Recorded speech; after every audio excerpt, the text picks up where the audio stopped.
आराध्य अरिहंत प्रभु के चरणों में अनंत अनंत आस्था के साथ वंदन।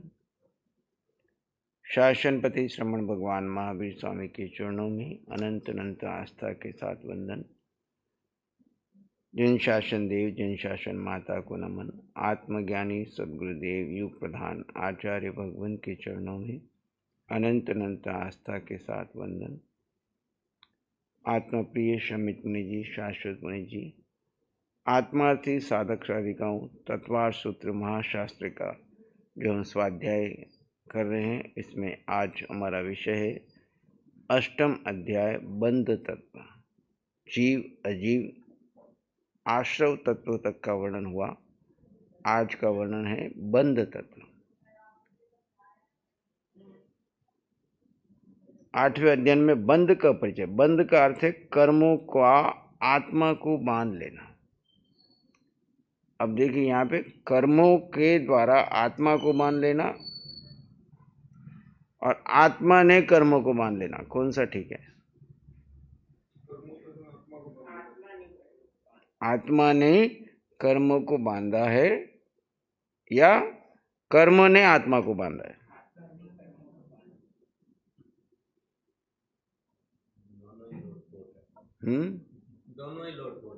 दोनों ही लोटपोट है। देखिए, एक द्रव्य दूसरे द्रव्य को मानता नहीं। एक जीव दूसरे जीव में जा नहीं सकता। एक जीव पुद्गल में जा नहीं सकता। जीव जाकर के पुद्गल में कुछ कर नहीं सकता, है ना? तो अब इस रहस्य को हम यहाँ जानेंगे इस अध्ययन के अंदर कि कर्म बंधते कैसे हैं, किसने कैसे बांधा और कौन कैसे उसमें फंस गया, और बंध का ज्ञान कितना आवश्यक है और कैसे बंध को हम रोकें। जब तक हम बंध को नहीं रोकेंगे तब तक जीव मुक्त नहीं हो पाए। आत्मा वस्तुतः एकदम शुद्ध होती है, पूरी तरह पवित्र। कर्मों का संबंध जब उससे होता है तब उसका अपना रूप ढकता या विकृत होता है। जैसे आकाश में सूर्य है, आकाश में सूर्य है। अब सूर्य ने बादल को सामने लाया या बादल सूर्य के सामने चले गए? सूर्य तक तो पहुंचे ही नहीं, सूर्य तक तो पहुंचे नहीं, पर सूर्य का प्रकाश। और हम कहते हैं आज बादल आ गए इसलिए सूर्य नहीं आया। सूर्य तो आया, सूर्य तो आया, लेकिन बादल से ढक गया। ऐसे ही जीव आत्मा तो अभी भी है, पर कर्म से ढक गई। क्या हो गई? कर्म से ढक गई। इसका मतलब आत्मा शुद्ध नहीं है, ऐसा नहीं। आत्मा शुद्ध है, आत्मा अभी भी मुक्त होने की क्षमता रखती है क्षमता उसमें। लेकिन जैसे सूर्य आकाश में होता हुआ हमको बादल के कारण दिख नहीं रहा, सूर्य तक बादल नहीं पहुंच पाते, ऐसे ही कर्म आत्मा तक नहीं पहुंच पाते, पर आत्मा कर्म को आत्मा को कर्म ढक देते हैं, दूर रहते हुए भी। जैसे बादल हजारों लाखों मील दूर हैं सूर्य से, फिर भी बादल ढक देते हैं और प्रकाश हम तक नहीं पहुंचने देते। ऐसे ही आत्मा में अनंत ज्ञान, अनंत दर्शन, केवल ज्ञान केवल दर्शन अभी भी स्थित है, पर हुआ क्या?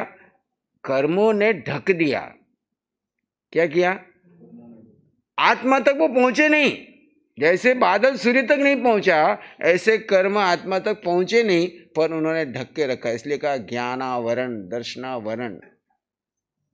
आवरण शब्द कहा। क्या कहा? यानी पर्दे आ गए बीच में, मेघ की तरह। आत्मा में अभी भी ज्ञान का पर्दा, अभी इसीलिए तो कह रहे हैं पर्दे कैसे हटे, उसके बारे में काम करना है हमको। आत्मा के अंदर कुछ काम नहीं करना है। आत्मा तो अपने स्वभाव में थी, स्वभाव में है, स्वभाव में ही रहेगी।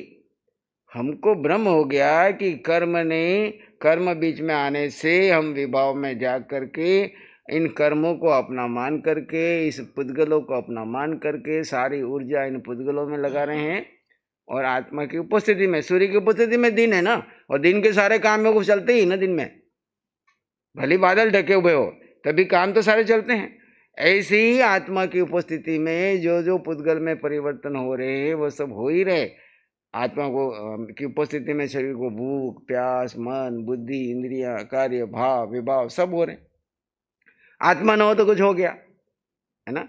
आत्मा की उपस्थिति में जैसे यहाँ पे दिन में सारे संसार चल रहा है, वैसे ही जीव की उपस्थिति में यहाँ पे सारा चल रहा है। अब यहाँ पे इस रहस्य को समझेंगे हम, स्वाध्याय खुलता जाएगा एक एक सूत्र में। ये बहुत गहरा है, ये समझ में आ गया तो हमारी मुक्ति में देर नहीं लगी। इसलिए आचार्य उमा स्वाति ने बहुत ही क्रमशः कार्य किया।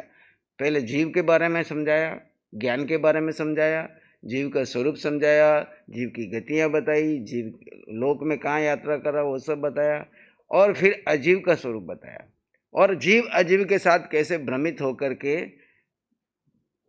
मिथ्यात्व में जाके क्या कर रहा है, वो सारा आश्रव का पुण्य पाप दोनों ले लिया आश्रव में। और अब बंध का स्वरूप बताएंगे, फिर इससे मुक्त होने का तरीका बताएंगे। पहले बंध को जानो, बंध है क्या, और फिर बंध से कैसे मुक्त होना, उसके लिए संवर और निर्जरा और मुक्ति तीनों लास्ट में दे दिए।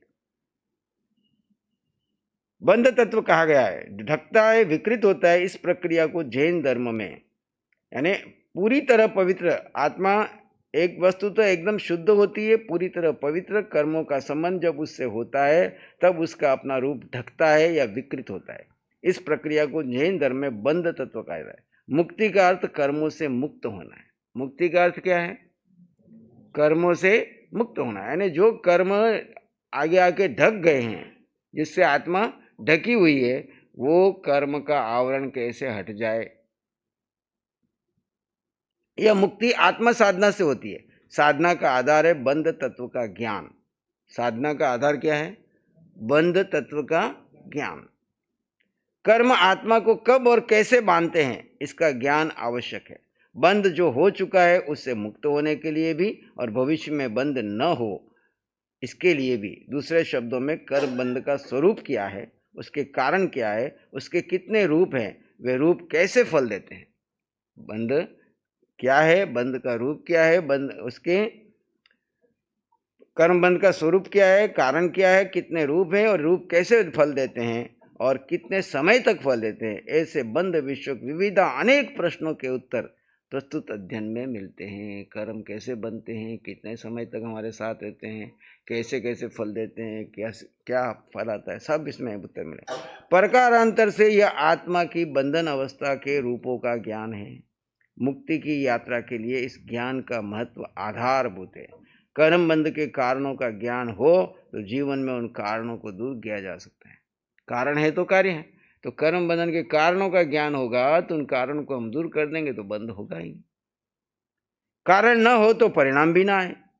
आत्मा अपने सच्चे स्वरूप के अधिक से अधिक निकट आए और स्वरूप में अधिक से अधिक बनी रहे, इस उद्देश्य की प्राप्ति के लिए प्रस्तुत अध्याय की स्वाध्याय वांछनीय है ना। बंध का स्वाध्याय क्यों करना, प्रश्न उठाया, उसका उत्तर बंध के कारण। सूत्र क्रमांक 1 में मिथ्या दर्शना विरति प्रमाद कषाय योगा बंध हेतु। मिथ्यात्व, अविरति, प्रमाद, कषाय और योग, ये 5 बंध के हेतु हैं। मिथ्यात्व, अविरति, प्रमाद, कषाय और योग, ये 5 कर्म बंधन के कारण हैं। आपको किसी व्यक्ति को 99,999 रुपए देने या लेने, वो कहता है एक डंडा हटा दो, एक डंडा माफ कर दो, यानी 99 के आगे का या पीछे का एक नो, कोई भी एक नो हटा दो, तो कौन सा नो हटाओगे? 5 नो है ना, 5 नो है, लास्ट वाला नो हटाएंगे तो क्या रहेगा? 0 होगा। तो रकम कितनी हुई? खाली 9 रुपए घटे, 99,000। एक डंडा ही हटाना हमको, एक संख्या हटानी है। कौन सी हटाओगे? लास्ट की या फर्स्ट की? फर्स्ट की हटाओगे तो संख्या घटेगी ना। तो फर्स्ट की वैल्यू कितनी है? एक 9 हटेगा आगे का, तो कितने रह जाएंगे रमेश भाई? 9,999। 99,000 में से कितने चले गए? अब तो एक की वैल्यू कितनी है? यानी पहला क्या है? मिथ्यात्व। अगर 99,999 में एक मिथ्यात्व गया तो कितने हजार की कमी हुई? तो भगवान की वाणी में, अरिहंत वाणी में बार बार बरसों से हम ध्यान सुन रहे हैं, उसमें किसके ऊपर जोर दे रहे हैं? मिथ्यात्व को छोड़ करके एक शायक सम्यक हो जाओ, सम्यक में परिपक्व हो जाओ। अगर तुमने एक मिथ्यात्व को छोड़ दिया तो तुम्हारे बहुत बड़ा कार्य हो जाएगा। अनादि काल का मोह कर्म में सबसे बड़ा जो एक का डंडा है वो मिथ्यात्व का है। फिर मोह हल्का हो जाएगा, है ना। इतना बड़ा एक का काम, पहले मिथ्यात्व, दर्शन मोहनी, दर्शन मोहनी गया तो चारित्र मोहनी बिल्कुल हल्के से निकल जाएगा, क्योंकि फिर बाद में आप मिथ्यात्व में जाओगे नहीं और फिर बाकी के कार्य इजी हो जाएंगे।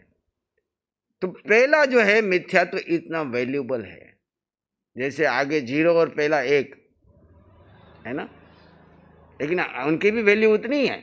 लेकिन सबसे ज्यादा काम जो करना है हमको, जोर लो जो लगेगा, तकलीफ जो होगी, क्योंकि 90,000 कमाने में और 9,000 कमाने में कितना अंतर है।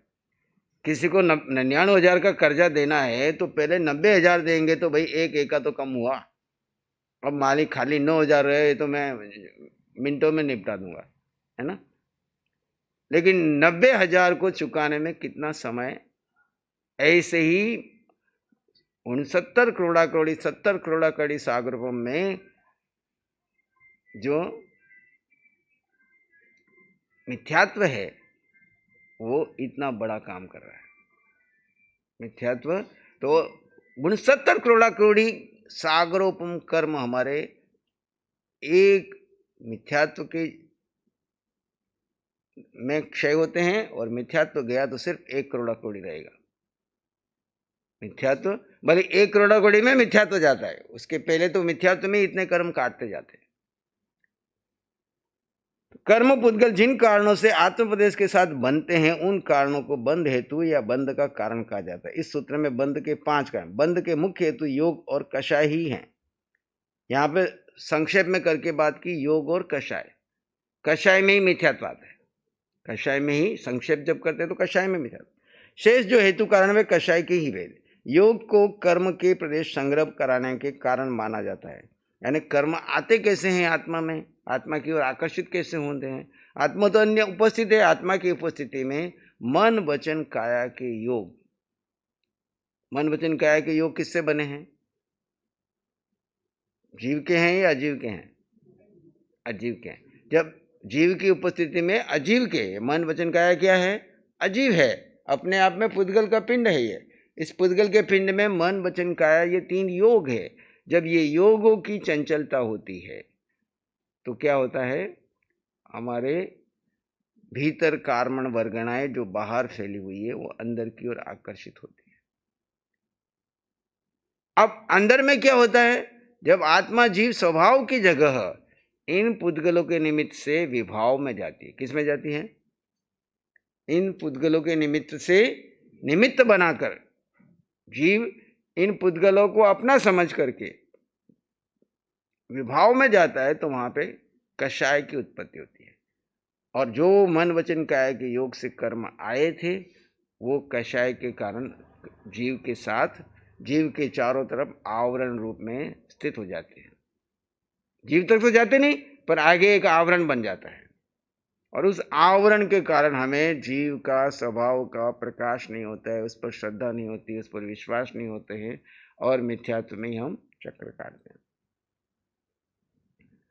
योग अविरति, अब यहाँ 5 विशेष है, लेकिन मिथ्यात्व का विशेष वर्णन दिया है। बंध का पहले हेतु है मिथ्यात्व। मिथ्यात्व का अर्थ है जो सम्यक्त्व न हो। मिथ्यात्व का अर्थ है जो सम्यक्त्व न हो। तत्वार्थ की श्रद्धा को कहा जाता है।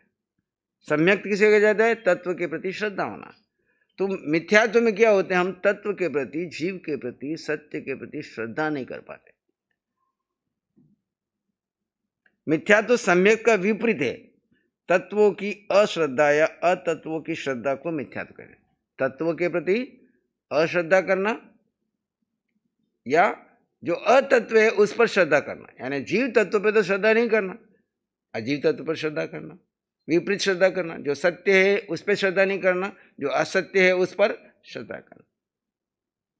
वास्तव में आत्मा के सम्यक्त गुण का जो कर्मवश विपरीत परिणाम होता है वह मिथ्यात्व है।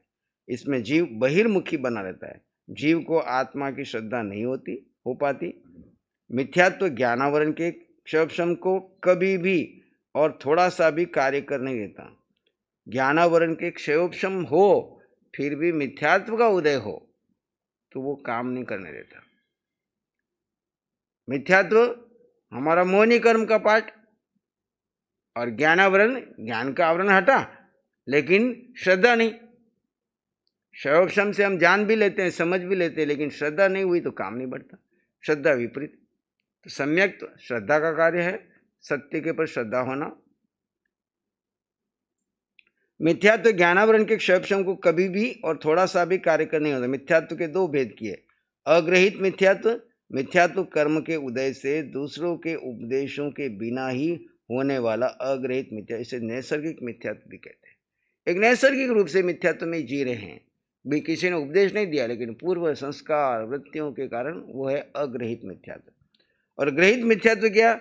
जो मिथ्यात्व दूसरों के उपदेश से होता है वो ग्रहित मिथ्यात्व। इसे परोपदेश की अपेक्षा कहते हैं। किसी और ने उपदेश दिया, आपने उसको समझ लिया, उसको पकड़ लिया, अब उसको छोड़ने को तैयार नहीं है, वो ग्रहित यानी ग्रहण किया हुआ। अग्रहित यानी सहज रूप से पूर्व संस्कारवश आया हुआ है। टीकाओं में मिथ्यात्व के 25 भेद मिलते हैं। मिथ्यात्व के 25 भेद मिलते हैं, जो जैन तत्व प्रकाश में इसका विशेष वर्णन दिया है। अभिग्रहित मिथ्यात्व।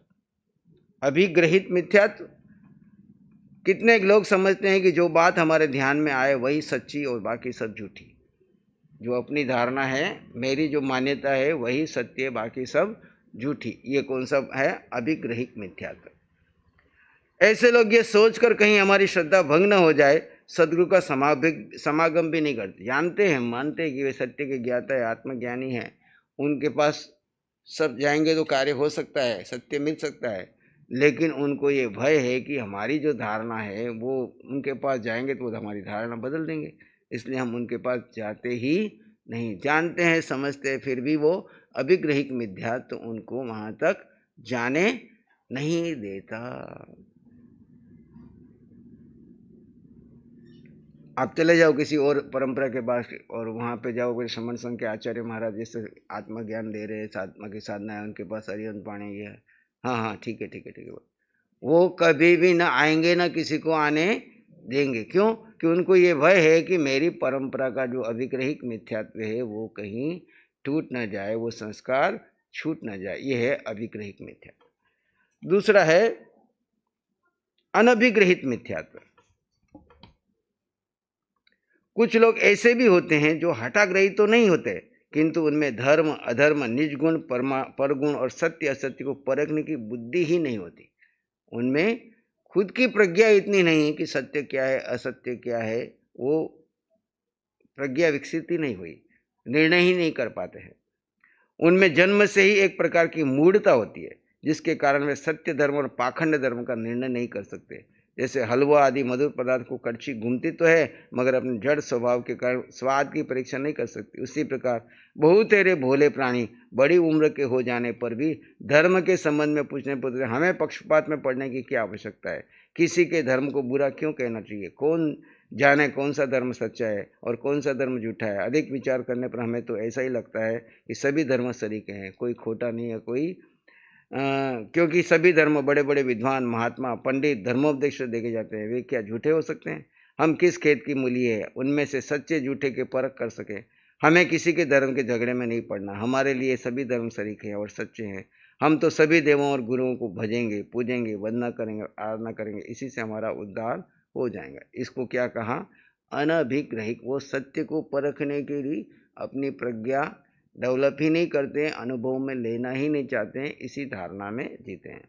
इस प्रकार के विचार करने वाले बेचारे अध बीच में ही रहते हैं, न इस पार न उस पार। ऐसे भोले लोगों का इतना तो सोचना चाहिए कि अगर सभी धर्म सरीके हैं तो उनकी परूपणा में इतना अंतर क्यों पड़ता है? सभी अपने अपने पक्ष में क्यों खींचते हैं? इस प्रकार विचार करने से सिद्ध होगा कि सब धर्मों में कोई एक धर्म सच्चा है। यह सच्चा धर्म कौन सा है, यह जानना तो आत्मा अनुभव से दीर्घ दृष्टि से, न्याय दृष्टि से, निष्पक्ष भाव से विचार करना चाहिए कि जिस एक महान और सर्वमान्य वस्तु के आधार पर सब धर्म चलते हैं और जिसे उसी धर्म वाले उत्तम गिनते वह वस्तु जिसमें संपूर्ण हो, वही धर्म सब धर्मों में सच्चा है। ऐसी महापवित्र मांगलिक और वस्तु वंदनीय वस्तु कौन सी है और उसका नाम क्या है? उस महान वस्तु का नाम दया है, अहिंसा परमो धर्म है।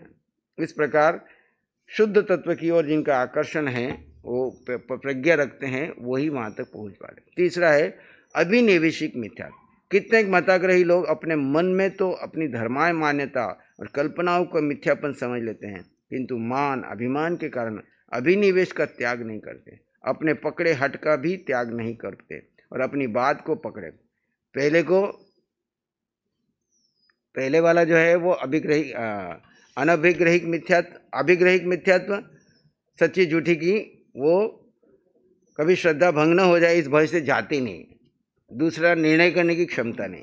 अब तीसरे में बताया कि समझ आ गई है, धर्म कल्पनाओं मान्यताओं के मिथ्यापन समझ लेते हैं, किंतु मान अभिमान के कारण अभिनिवेश त्याग नहीं करते। मान मैं अगर स्वीकार करूंगा तो मेरा मान भंग हो जाएगा, लोग क्या कहेंगे, है ना, मेरी वो ना हो जाए, इस दृष्टि से मान अभिमान के कारण अपने पकड़े हट का त्याग नहीं करते और अपनी बात को पकड़े रहते हैं। कोई शास्त्र के महात्मा उन्हें न्यायपूर्वक समझाता भी है तो उसके सामने तरह तरह के कुतर्क उपस्थित करते हैं और खोटे हेतु और खोटी युक्तियां देकर अपने कुमत की स्थापना करते हैं। उस सूत्र प्रवर्ण करने से भी नहीं डरते हैं। श्री जिनेश्वर देव के एक वचन की उत्थापना करने में अनेक वचनों की उत्थापना कर डालते हैं। कदाचित उत्तर न सूझे तो तत्क्षण क्रोध के वश होकर शुद्ध शिक्षा देने वाले महात्मा का तिरस्कार भी कर बैठते हैं। क्रोध में आकर जो शास्त्रार्थ अपने मत को बाधा कर होते हैं, उन सबको उलट देते हैं।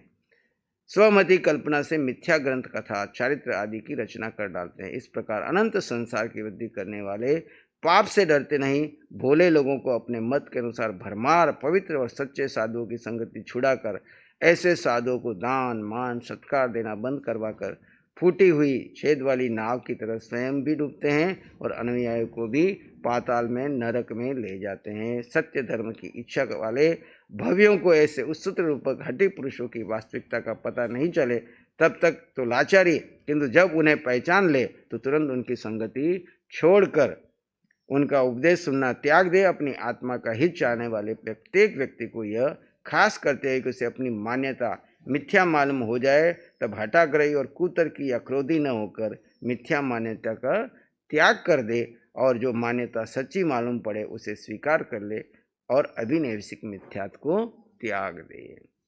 सांशयिक मिथ्यात्व। कितने जैन मतावलंबी ऐसे भी हैं जो श्री वितराग की वाणी को कोई गहन बात बुद्धि की कमी के कारण समझ में न आने पर अन्य धर्मों वालों से अथवा आधुनिक पाश्चिमात्य मान्यताओं के विरुद्ध मालूम पड़ने पर जैन मत पर शंका करने लगते हैं।